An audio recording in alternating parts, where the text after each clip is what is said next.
Pengertian asap, asap merupakan dispersi uap asap dalam udara yang dihasilkan dari proses distilasi kering atau kriolisa biomasa seperti kayu, tempurung, bambu, dan daun, dan sebagainya. Asap diperoleh dari hasil pembakaran yang banyak mengandung selulosa, hemiselulosa, dan lignin yang pembakarannya tidak sempurna, yaitu pembakaran dengan oksigen terbatas. Kita masuk pada agent penyakit kimia akibat asap. Yang pertama, penyakit akibat asap rokok. Pertama ada katarak, kedua kanker hidung, ketiga karies, gigi berlubang dan berwarna kuning dialami oleh hampir semua perokok. Yang keempat ada kanker lidah, mulut, kelenjar ludah, tenggorokan, kerongkongan. Kanker payudara banyak diderita oleh wanita yang suaminya adalah perokok.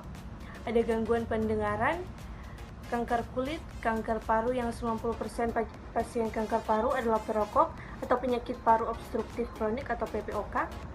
Lalu ada emfisema, kuka lambung dan kanker lambung, kanker usus besar dan kanker anus, kanker ginjal, kandung kemih, penis dan pankreas, peradangan pada kulit yang sangat gatal.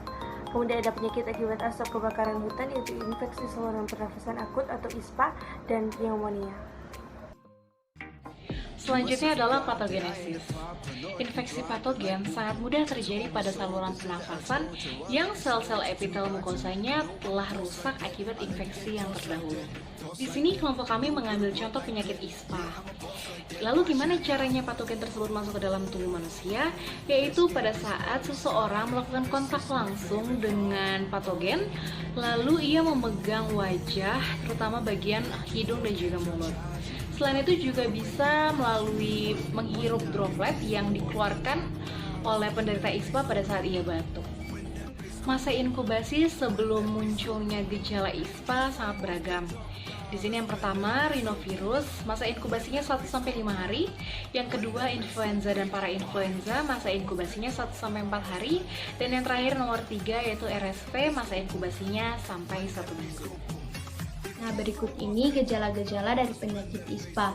Pada stadium awal, gejalanya berupa rasa panas, kering dan gatal dalam hidung, kemudian diikuti bersin terus-menerus, hidung tersumbat dengan ingus encer, serta demam dan nyeri kepala.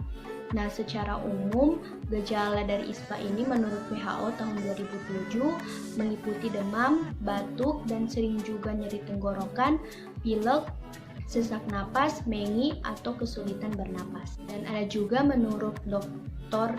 Krishna tahun 2013, gejala-gejala ISPA bervariasi tergantung dari penyebabnya. Yang pertama, ISPA yang disebabkan oleh alergi dan virus biasanya menimbulkan gejala rinitis dengan gejala hidung seperti hidung berair, hidung mampet, bersin, lelah, demam, dan kemudian diikuti dengan sakit tenggorokan dan suara menjadi serak.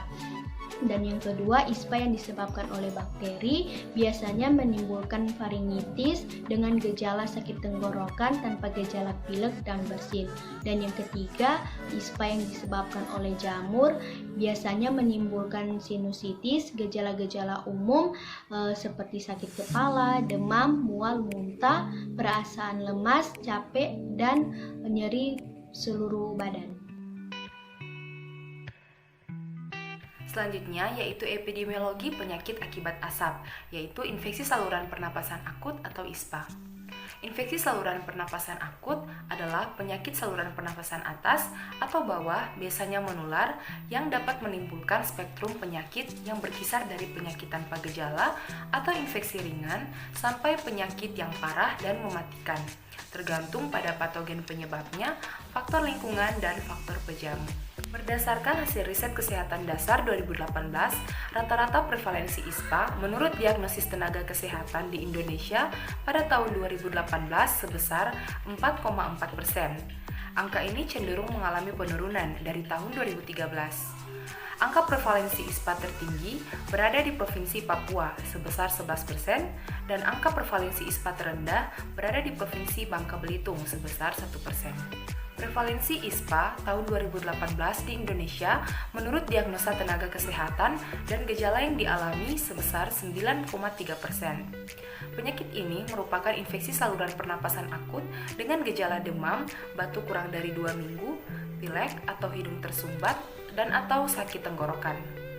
Menurut Kementerian Kesehatan, tahun 2018, provinsi dengan penderita ISPA tertinggi yaitu di Nusa Tenggara Timur atau NTT sebesar 13,1%. Sementara penderita ISPA paling sedikit adalah di Jambi sebesar 5,5%. Selanjutnya yaitu cara pencegahan dan penanggulangannya. Penyakit ISPA adalah salah satu dampak dari agen asap. Untuk itu, kita harus mengetahui cara pencegahan dan penanggulangan dari asap itu sendiri. Menurut Kemenkes, secara prinsip ada 3 upaya untuk mencegah dan menanggulangi asap, yaitu yang pertama upaya primer, upaya sekunder, dan upaya tersier. Yang pertama yaitu upaya primer. Upaya primer adalah upaya mencegah orang dari sakit akibat terpapar asap. Pemadaman kebakaran adalah salah satu upaya untuk menghilangkan sumber masalah itu tersendiri. Sedangkan untuk meminimalkan terpapar asap yaitu dengan mengurangi aktivitas di luar ruangan, menggunakan masker, dan melakukan pola hidup bersih dan sehat. Yang kedua yaitu upaya sekunder. Upaya sekunder adalah upaya deteksi dini atau pengobatan yang dilakukan pada masalah kesehatan yang diakibatkan oleh asap. Selanjutnya upaya tersier. Upaya tersier adalah upaya untuk mencegah komplikasi dan kematian dari populasi yang telah terdampak dari asap itu sendiri. Contohnya yaitu menghentikan kebiasaan yang memperburuk penyakit seperti berhenti merokok.